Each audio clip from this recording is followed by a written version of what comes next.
The news is making me feel a bit sad because what's been going on. It's a little bit upsetting and bordering on depressing due to global warming, climate change and the wars. Where they're kind of suffering and they don't have much food or water, and they're some people are getting injured. It's sad to watch and listen to what's happening.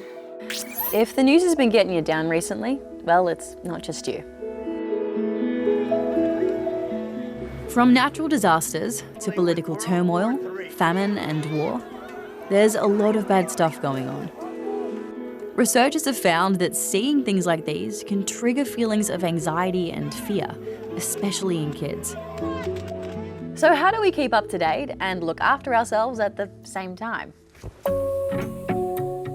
I think it's really important to make sure that you implement a whole lot of strategies to help you manage that distress that you might feel about bad news stories. Amber is a psychologist, and she says it can help to understand a bit about how our brains work.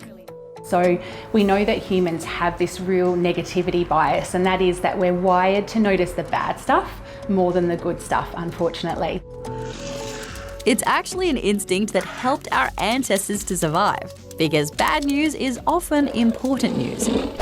But it can make us feel like things are more negative than they actually are. And remember, stories make the news because they're unusual. If they happened all the time, they wouldn't be headlines. The next thing I'd really suggest is that you focus on what is within your control. When you're watching big world events unfold, it can be pretty easy to feel overwhelmed and powerless.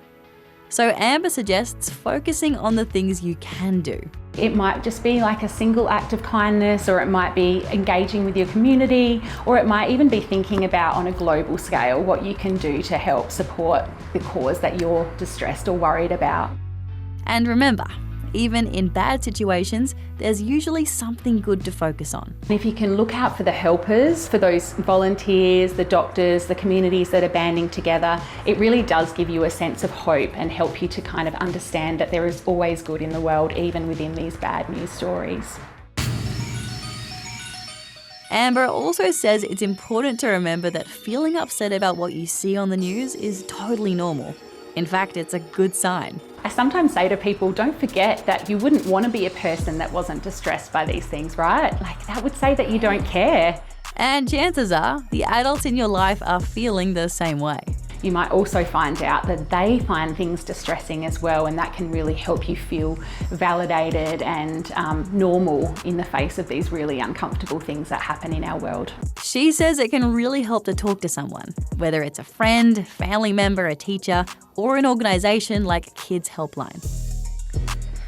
Oh, and remember, if you feel like you need to, you can always take a break from the news. Sometimes I just take deep breaths and think about something else more happy. To make myself feel better, I usually think about my dog, and his name's Quinn. Once you get older, there will probably be more upsetting news, and if you already know how to deal with it, then when you get older, you'll still know how to deal with it. So it's really important to keep those skills